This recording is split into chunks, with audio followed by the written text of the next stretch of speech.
My name is John Tressu. I am an outdoors type who loves to hunt and hike and those sorts of things. On this particular day, I was deep in the wilderness on a live off-the-land type of adventure. I do this a lot. Today is a very good day.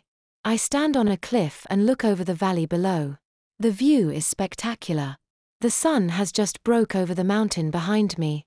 I can see soft fluffy clouds drifting all along the valley floor far below me. The smell of the mountain is clean and filled with fresh, invigorating smells. Dew has made everything glisten and also caused my shoes to be wet. I don't mind in the least. I string my bow. My intention was to follow the deer trail to the bottom of the cliff and set up a blind at the bend where the animals would have to pass to reach the stream. I know that sometime a deer or goat can be surprised on the trail down. I am ready. I carefully begin my descent along the extremely twisty narrow trail. It is good fortune that there is little debris on the trail and the footing is solid. I hear a loud screaming noise. It screamed like a soul in torment as it missed the top of the hill where I was standing, thank goodness. A strange type of aircraft screamed over my head and made a rather bad controlled crash landing in the valley below.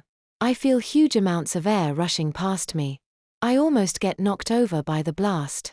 It would have been fatal if I had slipped. The first step was a real doozy. It is medium-sized and moving at great speed.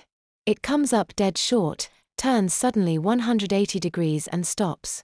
The maneuver is incredible. It settles into the valley in a rather seriously controlled crash.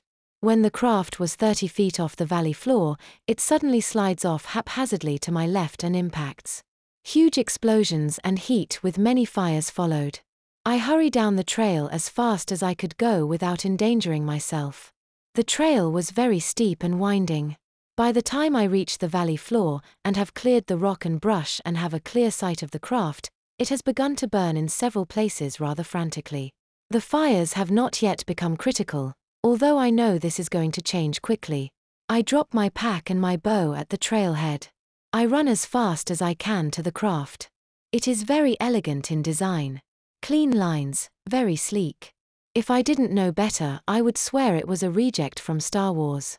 One side of the craft had a huge hole torn in it from a crag it had hit on crashing. It had torn a large enough gash I could easily enter the craft.